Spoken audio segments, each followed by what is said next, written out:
Encore un débrief nocturne sur la chaîne du Club des 5. Salut à tous, bienvenue sur la chaîne. Je suis très heureux, très content d'être avec vous. On va parler de ce Nice-Marseille. On n'est pas souvent là le dimanche soir après la rencontre de Ligue 1, mais là on était là, donc on s'est dit, vous savez quoi, on va faire un petit débrief sur l'Olympique de Marseille. On pourra le refaire s'il y a des affiches européennes les dimanches soirs.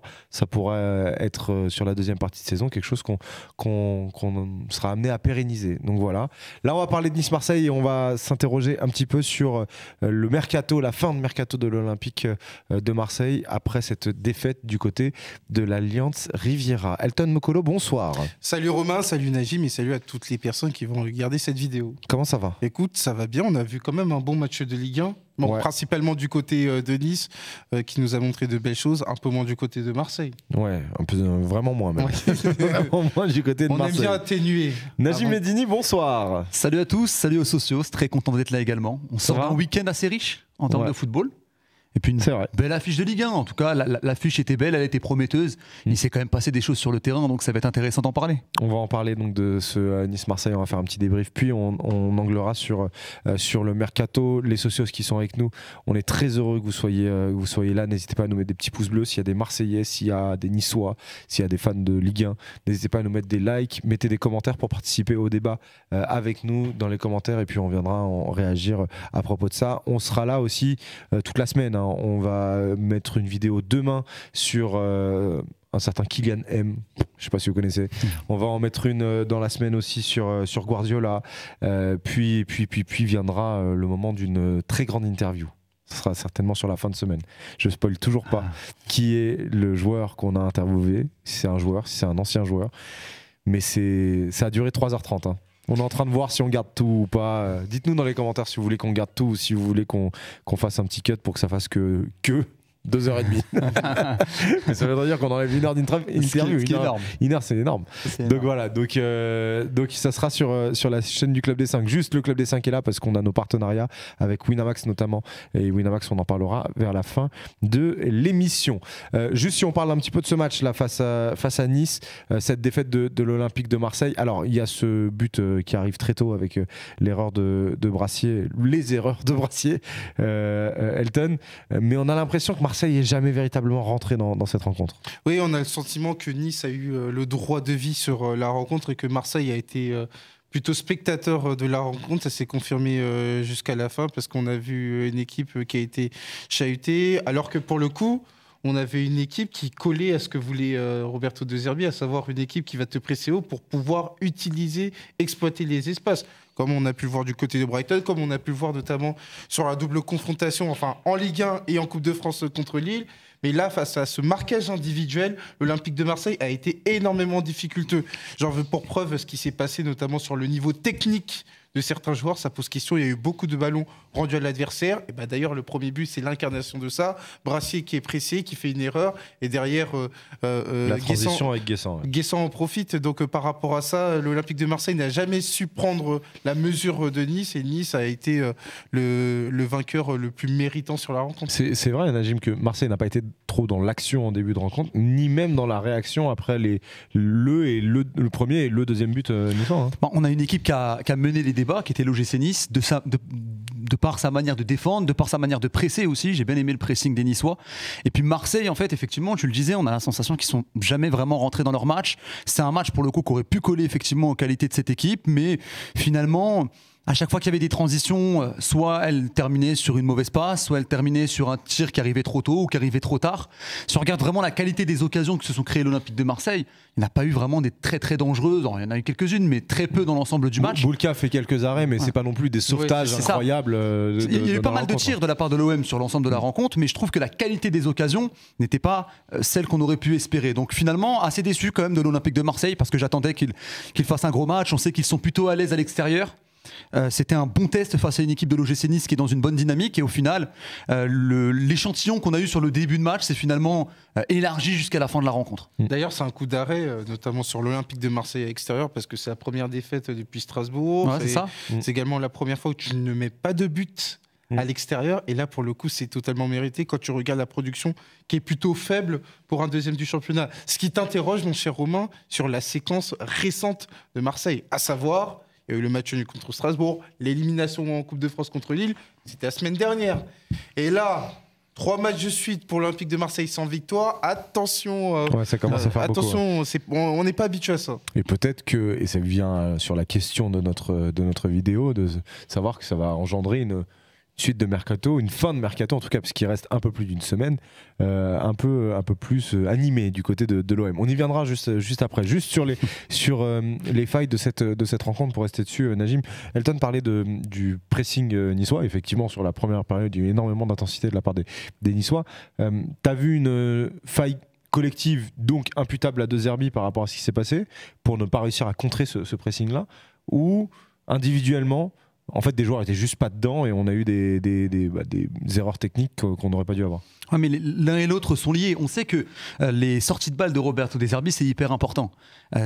Justement, il aime bien les équipes qui vont le presser très haut pour pouvoir sortir court, de manière propre, les attirer, créer des espaces. Et pour cela, de toute manière, tu as besoin que la qualité individuelle de tes joueurs soit au rendez-vous. Et aujourd'hui, effectivement, c'est vrai que sur les sorties de balles, il y a eu pas mal de difficultés, il y a eu beaucoup de déchets, il y a eu des transitions où parfois, même quand l'OM arrivait à ressortir, à contourner le pressing, derrière la passe en profondeur pour l'attaquant ou pour l'ailier, elle était mal dosée, elle terminait en touche ou elle terminait dans les pieds d'un joueur niçois. Donc oui, la qualité technique de certains joueurs n'était pas au rendez-vous, mais même collectivement, j'ai trouvé qu'il n'y avait pas forcément de réaction de la part de l'Olympique de Marseille. Donc un petit peu déçu. Et c'est un peu dommage parce que sur la fin d'année 2024, on avait quand même la sensation que cette équipe de l'OM montait en puissance. Moi, franchement, j'étais... Voilà, je trouvais que c'était de très bon augure pour la deuxième partie de saison. Et finalement, tu as l'impression que tu retombes un petit peu dans des travers. Alors, disons que c'est pas encore catastrophique. L'OM reste deuxième. Il y a un match par semaine. Tu peux avoir, entre guillemets, des petits coups de mou dans la saison, mais j'espère que ça va pas durer trop longtemps et que l'OM va vite retrouver la machine qui était plutôt huilée sur la fin d'année, parce que je trouve sincèrement que cette équipe, elle montait en puissance et j'avais vraiment la sensation que la patte des Zerbi, on la voyait enfin. Là, j'ai quand même l'impression qu'on retombe quand même dans quelques travers et dans un faux rythme qui est un petit peu relou. Avant de parler de Lilian Brassier, qui va pouvoir nous faire en plus notre lien entre le match de ce soir et la suite du mercato, juste les hommes forts de l'Olympique de Marseille du début de saison, enfin de la première partie de saison, n'ont pas répondu présent aujourd'hui. Ouais, ils ont pas Højbjerg fait pas un super match, Greenwood ne sort pas un truc, même Rabiot notamment par rapport à ce que il n'y a que Rouli encore une fois. Hein. Oui, Rouli, d'ailleurs, il te sauve d'une déconvenue parce qu'il y a de belles parades, mais Rabiot, par rapport à ce qu'a évoqué Najim, sur cette capacité à donner la dernière passe décisive, on l'avait à un moment donné sur une séquence où il n'a pas été bon, il y a une passe qui a été ratée. Donc à partir du moment où tu ne peux pas compter sur tes référents, sur ta colonne vertébrale qui pour moi est composée de Rouli, Balerdi qui est très important notamment pour la phase de relance. Qui montait un peu en puissance sur la fin d'année 2024. Aujourd'hui, il est tombé sur un Gaëtan Laborde qui a fait un travail sans ballon. Et sincèrement, c'était vraiment de qualité. Højbjerg, et je viens de l'évoquer, Rabiot et Mason Greenwood. Et même Lucien Riquet sur le côté aussi, il n'a pas été inspiré. Ça. À partir du moment où ta colonne vertébrale ne répond pas présent, et tu ne peux pas compter sur les autres joueurs pour justement prendre le lead. Donc pour le coup, c'est vraiment une faillite collective et globale. Alors il y a un joueur qu'on va ressortir plus précisément, j'en parlais, là c'est Lilian Brassier, c'est aussi celui qui est sur notre miniature, parce que tout part de ça en fait, tout part de cette triple action avec d'abord la perte de balle, puis la non-récupération, puis la tentative de sauvetage. Je sais pas ce qu'il veut faire. En vrai, je sais pas ce qu'il veut faire. Mais il symbolise véritablement le naufrage marseillais aujourd'hui. Il était en grosse difficulté. Et puis en plus, on parle d'un joueur qui a jamais réussi à s'acclimater à l'Olympique de Marseille. Des bons matchs de Brassier, bon courage à ceux qui arrivent à m'en trouver, parce qu'il y en a très peu depuis le début de la saison. C'est un joueur qui n'était plus forcément titulaire, qui revient dans le 11, qui a annoncé un petit peu sur le départ, et finalement, il te fait cette erreur dès le début de la rencontre. Donc ça a conditionné un petit peu le match. Et finalement, en fait, t'as l'impression que Brassier, mentalement, il a jamais réussi à se mettre au niveau d'un club comme l'Olympique de Marseille. Parce que c'était plutôt un bon défenseur l'an passé du côté de Brest. Il a fait une belle saison. Et finalement, du côté de l'OM, depuis le premier match, t'as la sensation que la pression et le maillot, il est beaucoup trop lourd. Et en fait, à chaque match, il se met une pression assez dingue et ça se ressent. Surtout dans une équipe comme Roberto avec De Zerbi, où l'OM essaye de jouer assez haut, où parfois tu peux être quasiment 1 contre 1 avec l'attaquant adverse, comme ça a pu être le cas par moment avec Evan Guessant.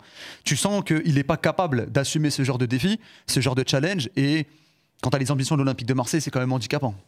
Ce qu'on a vu avec Brassier, alors les semaines dernières contre Strasbourg, c'était un peu mieux que ce qu'on avait vu sur le début de la saison. Mais là, c'est c'est un naufrage, il n'y a pas d'autre mot. Oui, parce pour ça. que là, tu as une meilleure opposition. Je vous rappelle, Nice, c'est top 5, top 4 même de Ligue 1. Et donc, par rapport à ça, l'Olympique de Marseille était beaucoup plus challengé. Au final, Romain, c'est en adéquation avec la réalité de ce secteur. Faut pas se leurrer. Le secteur défensif de l'Olympique de Marseille est le secteur le plus sensible du club. Bien sûr. Et ça, on l'avait déjà dit l'été dernier. Et là, pour des raisons de blessures, pour des raisons des états de forme, pour des raisons contractuelles, notamment Lucas Chancel-Bemba, et tu as un Brassier qui remet en jeu. Faut pas oublier un élément qui a été très important et qui a permis notamment l'envolée de l'Olympique de Marseille au classement, c'est que tu es passé à 3 défenseurs, ce qui mobilise plus de défenseurs. Donc pour peu qu'il y en ait un ou deux qui soient absents, notamment en l'occurrence Kondogbia qui a eu des absences, et forcément tu remets Brassier en jeu. Mais tu remets en jeu un joueur qui, demain, il est sorti par l'Olympique de Marseille, tu n'es absolument pas surpris. Parce qu'aujourd'hui, à partir du moment où tu ne peux pas capitaliser sur un secteur défensif fort, compétitif, régulier, et ça occasionne des allées-venues qui peuvent te fragiliser. Et là, pour le coup, Brassier, il est totalement dedans, à savoir qu'il n'est pas en capacité aujourd'hui, avec l'Olympique de Marseille, d'enchaîner de bons matchs. Et j'ajoute aussi que même Balerdi, à côté, n'a pas été bon aujourd'hui. Et c'est dommage parce qu'en fait, Balerdi, sa première partie de saison n'a pas été bonne, mais je trouvais qu'il montait quand même en puissance sur la fin d'année 2024.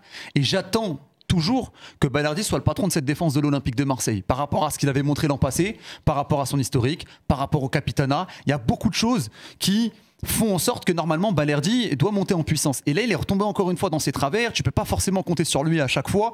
Et c'est dommage. Parce que l'OM, globalement, c'est une équipe qui n'a pas concédé énormément de buts depuis le début de la saison. Mais c'est pas grâce à leur défense, c'est surtout grâce à leur gardien. C'est grâce à Rulli, qui est peut-être le meilleur gardien de Ligue 1 depuis le début de la saison. Et là-dessus, je suis complètement d'accord avec Elton sur le fait que la grosse tache noire, le gros point noir de l'OM au niveau de son effectif, c'est sa défense sur laquelle ils peuvent pas compter. Alors, on va passer à l'angle mercato. Est-ce qu'un match comme... avant de parler d'endroits du terrain où il faudrait potentiellement soit dégraisser, soit recruter, soit les deux, est-ce que la période des 3 matchs dont tu parlais, Elton, là, ça fait que l'Olympique de Marseille, jusqu'au 3 février... On rappelle que la semaine prochaine, il y a un Olympico. On va en parler dans quelques minutes, mais semaine prochaine, Olympico, et le lendemain, c'est la fin du mercato. Est-ce que là, dans cette dernière semaine-là, l'Olympique de Marseille, à la suite de ces 3 matchs, doit peut-être se presser un petit peu plus à renforcer son effectif qu'elle ne pouvait le penser il y a 10 jours de ça. Là, après, attention, on ne va pas s'affouler parce que ça reste la première défaite de l'Olympique de Marseille depuis Auxerre. Ça faut quand même le contextualiser. Donc, tu es également 2e du championnat. Donc, il ne faut pas être dans l'urgence. Mais par contre, notamment au moment de dessiner le mercato à venir, il faut davantage des renforts qualitatifs plutôt que quantitatifs. Je veux dire, il y a une marge de progression, il y a une marge d'amélioration sur ton secteur défensif, il y a une marge d'amélioration et de progression sur ton secteur offensif. D'ailleurs, De Zerbi, on ne s'y trompe pas. En conférence de presse, il a parlé d'un 9 fort.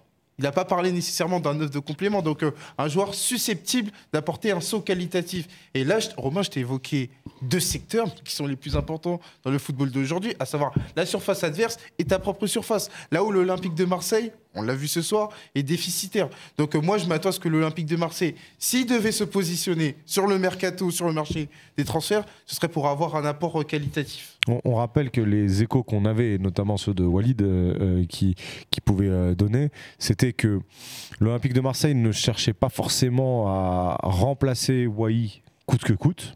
Alors De Zerbi, lui, a déclaré en conférence de presse qu'il voulait, mais la direction marseillaise n'a pas l'idée de forcément investir pour remplacer Wai. S'il y a des opportunités, ça pourrait se faire.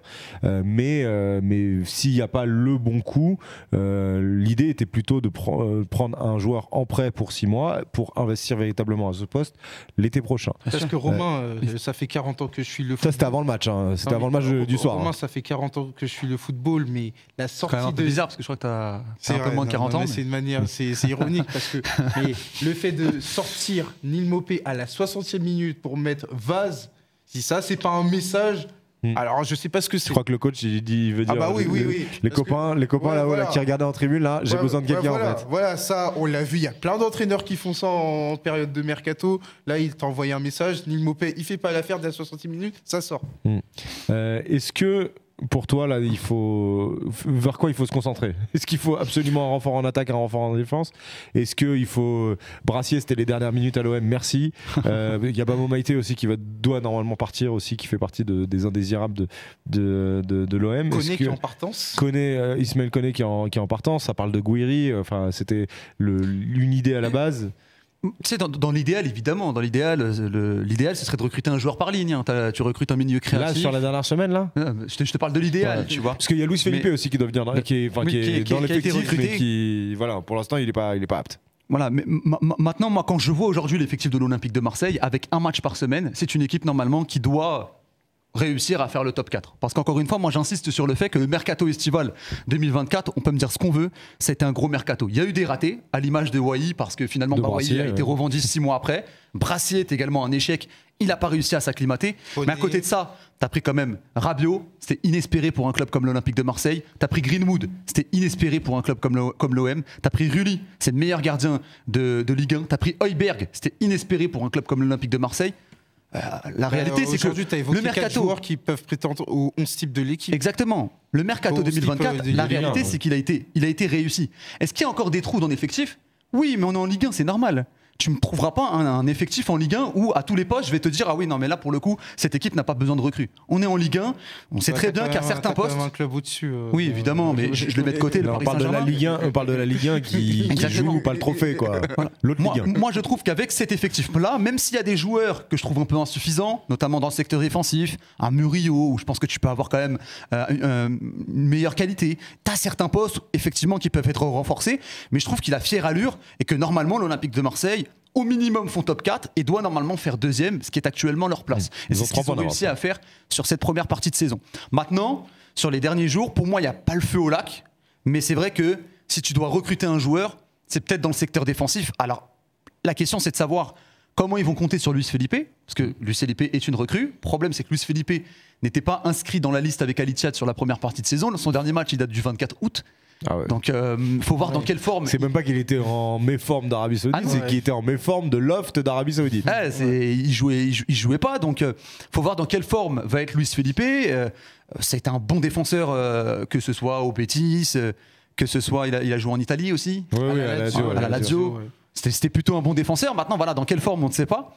Donc moi, oui, je pense que qualitativement, il faut normalement recruter sur le plan défensif parce que c'est là où il y a le plus de besoins. Sur le poste de numéro 9, pour moi, Neal Maupay, il correspond plutôt à l'idée de De Zerbi. Maintenant, moi, je comprends le dilemme. C'est-à-dire que si cet hiver, tu n'as pas d'option évidente et que tu vas te rabattre sur un attaquant, disons, un peu moyen, qu'est-ce que tu fais cet été ? C'est quoi? Cet été, tu vas revendre encore le joueur que tu as recruté cet hiver pour pouvoir racheter un autre attaquant? Je peux comprendre le dilemme de compter peut-être sur Neal Maupay, donner du temps de jeu peut-être au petit Robinho Vaz. On nous dit que c'est un gros phénomène, il faut lui donner du temps de jeu. Si c'est un gros phénomène. Il est très jeune, hein, il a 17 ans encore. Et pour moi, Jonathan Rowe, qui est en grosse difficulté en ce moment, mais qui avait montré des choses intéressantes sur les premiers mois, c'est un joueur pour moi qui peut peut-être jouer au poste de numéro 9. Ça n'a pas encore été le cas sous De Zerbi, mais je pense qu'il peut peut-être correspondre à cette idée de numéro 9. Donc moi, si je dois choisir un poste entre le numéro 9 ou la défense, je choisirais plutôt la défense, même si évidemment un numéro 9 ne serait pas ne serait pas de refus, exactement. Elton, est-ce que tu recruterais encore en défense malgré l'arrivée de Luis Felipe? Oui, je recruterai en défense. Pourquoi? Je recruterai en défense parce qu'il y a besoin d'avoir un saut qualitatif, notamment pour assumer ce système à 3, notamment pour pallier aux états de forme et parce que à partir du moment où, même s'il reste, c'est un match par semaine du côté de la Ligue 1, t'es pas à l'abri d'avoir des pépins physiques qui peuvent encore plus fragiliser l'Olympique de Marseille. C'est quand même fou de se dire ça. Et Balerdi, qui pour moi, il peut faire bien mieux sur cette saison, et le jour où il se blesse, c'est encore plus inquiétant parce que tu le vois, notamment vrai. Pour le rôle de libéraux, De Zerbi, il y touche pas. C'est-à-dire que il n'y a pas de remplaçant. Il n'y a pas de remplaçant à Balerdi. La semaine dernière, par exemple, contre Strasbourg, il a quand même insisté avec Balerdi et il a décalé Cornelius en tant que stopper droit. Cornelius qui est gaucher. Donc ça veut dire quoi? Ça veut dire que déjà, il y a une confiance absolue envers Balerdi, mais 2, il n'y a pas non plus beaucoup d'alternatives. Donc par rapport à ça, l'Olympique de Marseille sera bien avisé de recruter, mais j'insiste là-dessus qualitativement, parce que là on parle encore une fois d'un mercato plutôt quantitatif, parce que même sur le secteur offensif, il ne faut pas refaire l'histoire. Un Neal Maupay, il vient parce que Moumbagna est blessé. Déjà, lui, il arrive. Moumbagna va revenir d'ailleurs, il revient vers mars. Déjà, il arrive dans une option d'urgence. Il se trouve que quelques mois plus tard, alors oui, Neil Maupay il a contribué, il s'inscrit dans le marbre que ça va être la référence offensive de l'Olympique de Marseille.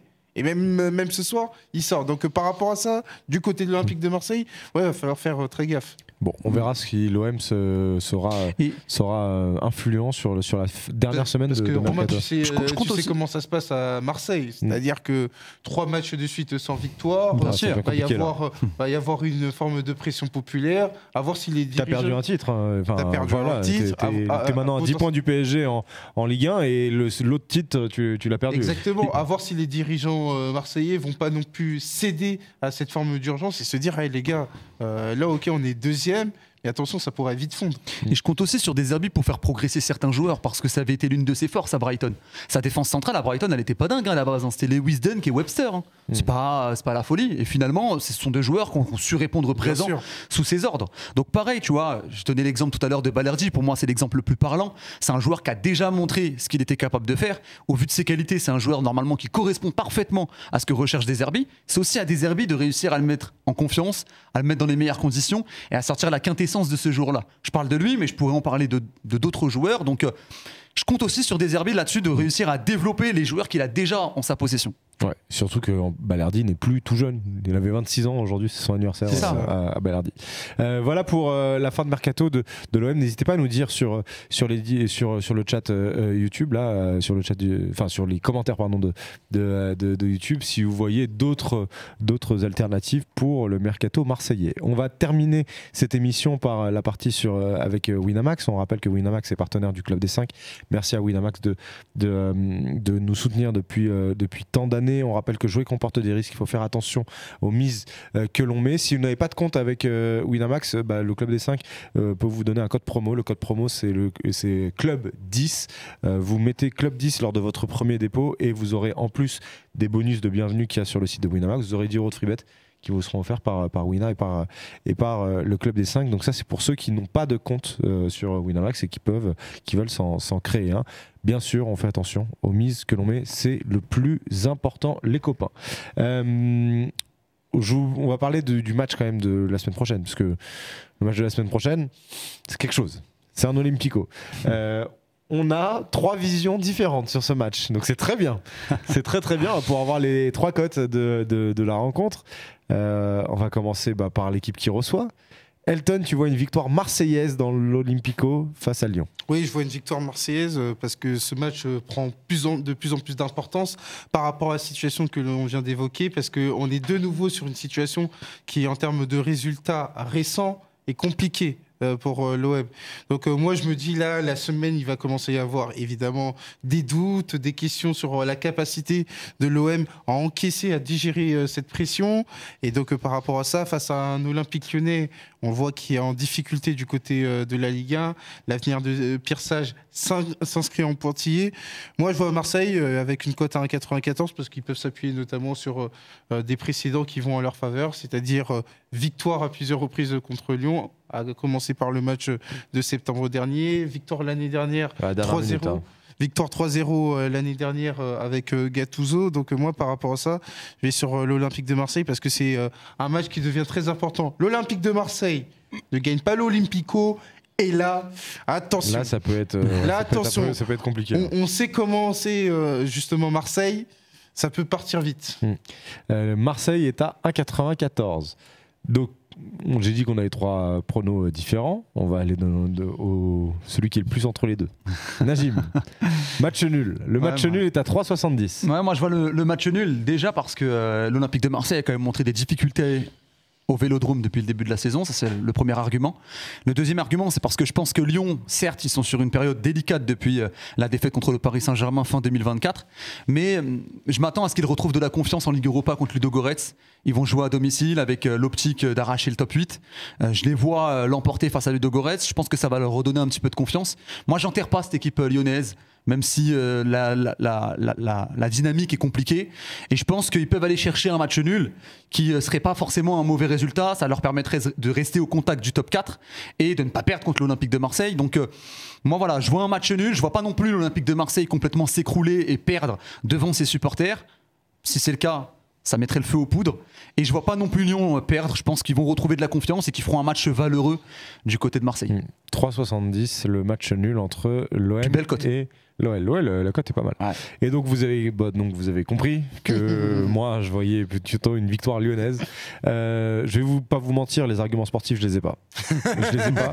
C'est juste que cette OM-OL fait partie des rencontres qui peuvent partir dans de l'irrationnel très rapidement maintenant. Ça a été le cas sur le match aller. Et ça a été le cas sur le match aller. Et je sens bien Lyon. Je sais pas pourquoi. Ça va se rapprocher de la fin du mercato. Il y aura plus trop de rumeurs de qui devra partir. S'il y a des gens qui doivent partir, ils seront déjà partis. Là, on a eu une offre de Benrahma qui a été acceptée au moment où on se parle, etc. Donc, je vois Lyon. Plus on va sortir du mercato, plus Lyon va de nouveau reperformer. Donc je vois Lyon à 3,35. Je trouve qu'en fait, on n'est pas loin d'avoir des probabilités similaires entre les deux équipes. Et donc je prends la meilleure cote des deux. Voilà. À 3,35, je trouve que Lyon, c'est plutôt pas mal. Sur les 7 derniers matchs entre Lyon et Marseille à Marseille, 3 victoires lyonnaises, 3 victoires marseillaises, un match nul. Donc on est sur un équilibre et il y a des 3-0 des deux côtés, il y a des trucs, donc voilà. Donc je vois Lyon, 3,35, je trouve que c'est plutôt pas mal. Voilà pour l'Olympique lyonnais. N'hésitez pas à nous dire ce que vous en pensez, puisque on va avoir toute la semaine là, avant l'Olympico, donc n'hésitez pas à mettre vos commentaires et puis on vérifiera la semaine prochaine si vous avez eu raison. Voilà, et peut-être qu'on reviendra un dimanche soir aussi pour parler de cette rencontre-là. Il y a énormément de gros matchs un peu partout en Europe. Ça va être un bon week-end. La semaine prochaine, il y a un petit Arsenal City. Il y a donc l'OM-OL, je crois qu'il y a des matchs en Italie. Milan-Inter, Rome-Naples, Milan-Inter, Bournemouth-Liverpool. Voilà, Bournemouth-Liverpool, ça va être pas mal aussi. Bien sûr. Ça peut être bien. Donc voilà, merci Najim. Merci à toi, merci aux socios. Elton. Merci à Fares HM qui a préparé et réalisé cette émission. Les socios qui sont avec nous là le dimanche soir là, dites-nous si vous aimez bien ce genre de débrief. C'est l'ADN historique du Club des 5 de faire des débriefs tard, etc. Il y a une époque, on les faisait en live avant, on les faisait tous les jours avant. Maintenant on va essayer d'en refaire quelques-uns par-ci par-là. Quand on n'a pas nos autres obligations professionnelles, c'est pas des débriefs qui sortent dans la nuit comme pour la Ligue des Champions. On peut les sortir un peu plus rapidement. Donc dites-nous si vous aimez bien ces formats-là. Et peut-être qu'on reviendra souvent le dimanche soir comme ça pour faire un petit bilan week-end. Merci à vous et à très vite sur la chaîne du Club des 5. Ciao tout le monde. Ciao. Salut.